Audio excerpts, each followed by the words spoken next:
भारत सरकार और ट्विटर के बीच अब तकरार बढ़ती जा रही है। केंद्र सरकार ने किसान आंदोलन, खालिस्तान समर्थकों से जुड़े कुछ अकाउंट्स बैन करने को ट्विटर को चिट्ठी लिख दी है, जिसमें से ट्विटर ने कुछ पर एक्शन लेने से इनकार कर दिया है। अब केंद्र सरकार ने साफ किया कि ट्विटर को जिन 297 संदिग्ध अकाउंट्स की लिस्ट सौंपी गई है, उन पर एक्शन लेना ही होगा। ट्विटर सेंसरशिप को लेकर टैग करके कांग्रेस नेता नवजोत सिद्धू ने ट्विटर पर लिखा है कि क्या लिखूं, कलम जकड़ में है, कैसे लिखूं, हाथ तानाशाह की पकड़ में।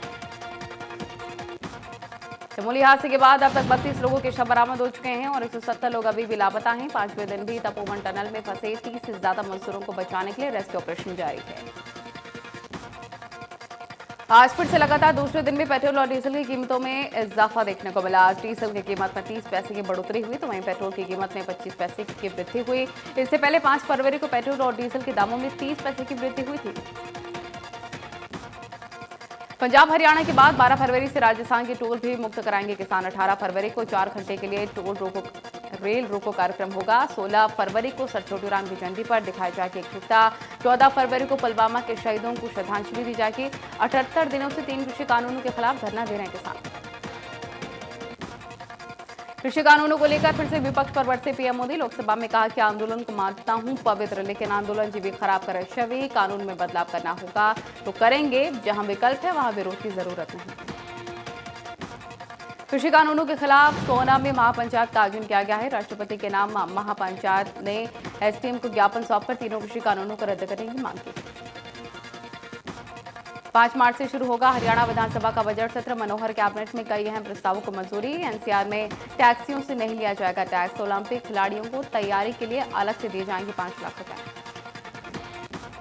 यूपी की तर्ज पर हरियाणा में भी उपद्रवियों से वसूली वाले कानून की चर्चा तेज। कानून के पक्ष में है गृह मंत्री, कहा कि हरियाणा में होना चाहिए ऐसा कानून। कंवरपाल गुर्जर ने कहा आज की बैठक में नहीं हुई कोई चर्चा। 19 फरवरी से शुरू होने वाली डीएलएड यानी कि जेबीटी की परीक्षाएं स्थगित हो गई हैं। हरियाणा शिक्षा बोर्ड अध्यक्ष डॉक्टर जगबीर सिंह ने ये जानकारी दी। अब परीक्षाएं महीने के आखिरी या फिर मार्च के पहले सप्ताह में होंगी। 135 के विरोध में आईएमए का विरोध जारी है। कैंडल मार्च निकालने के बाद आईएमए डॉक्टर्स ने क्रमिक भूख हड़ताल की और सरकार के फैसले का विरोध किया। भिवानी में दक्षिण हरियाणा बिजली वितरण निगम ने गलत मीटर रीडिंग और एवरेज आधार पर बिल आने की समस्या को घर बैठे सुलझाने का तरीका निकाल लिया है। सोनीपत में विजिलेंस टीम ने एक बड़ी कार्रवाई करते हुए खरखोदा थाने में तैनात सब इंस्पेक्टर नरेश कुमार को 10,000 रुपए की रिश्वत लेते रंगे हाथों गिरफ्तार किया है। आरोपी को कोर्ट में पेश किया जाएगा। गुरुग्राम में फर्जी तरीके से प्लॉट बेचकर करोड़ों रुपए की हेराफेरी करने का मामला सामने आया है।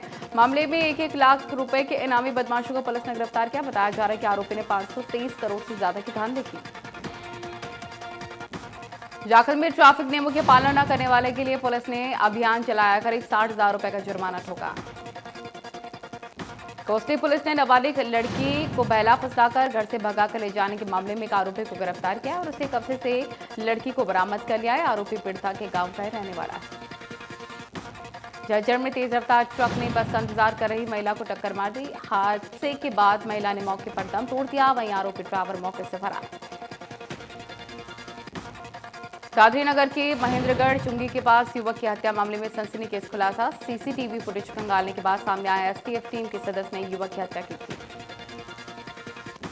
पानीपत नगर निगम ने काबलीबाग मस्जिद और रानी महल के आसपास बने 100 मीटर के दायरे में बन रहे अवैध मकानों और फैक्ट्रियों पर बड़ी कार्रवाई करते हुए गिरा है। वहीं जो मकान पहले से बने हुए थे उन्हें छोड़ दिया गया। कोरोना वायरस से निपटने के लिए बताया जा रहा है कि एस्ट्राजेनेका की तरफ से बनाई गई वैक्सीन के व्यापक इस्तेमाल के लिए डब्ल्यूएचओ ने मंजूरी दे दी है। डब्ल्यूएचओ ने पैनल की मंजूरी ऐसे में आई है जब वैक्सीन के प्रभाव को लेकर साउथ अफ्रीका में सवाल खड़े हुए हैं।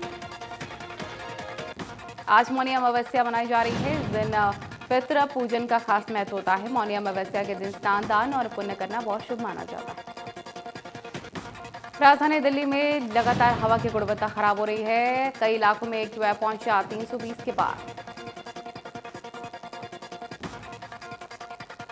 तेलंगाना की बांसा वाराणसी बनी है मिस इंडिया। 23 वर्षीय फाइनेंशियल एक्सचेंज इंफॉर्मेशन एनालिस्ट मानसा वाराणसी ने VRCC फेमिना मिस इंडिया 2020 का खिताब जीत लिया है। फेमिना मिस इंडिया के अधिकारी इंस्टाग्राम पर इसके बारे में जानकारी। मिजोरम के चम्फाई में देर रात भूकंप के झटके महसूस किए गए हैं। रिक्टर स्केल पर इसकी तीव्रता 3.1 मापी गई है। इसकी पुष्टि नेशनल सेंटर फॉर सिस्मोलॉजी ने की है। मिजोरम के इस इलाके में भूकंप अक्सर आते रहते हैं। फिलहाल इस भूकंप से जानमाल के नुकसान की कोई खबर नहीं। भवानीखेड़ा में सुबह की शुरुआत कोहरे के साथ हुई। कोहरा गिरने से बड़ी सर्दी, वाहन चालकों को भी काफी दिक्कतों का सामना करना पड़ा। कोहरे से किसानों की फसलों को अच्छी पैदावार की उम्मीद।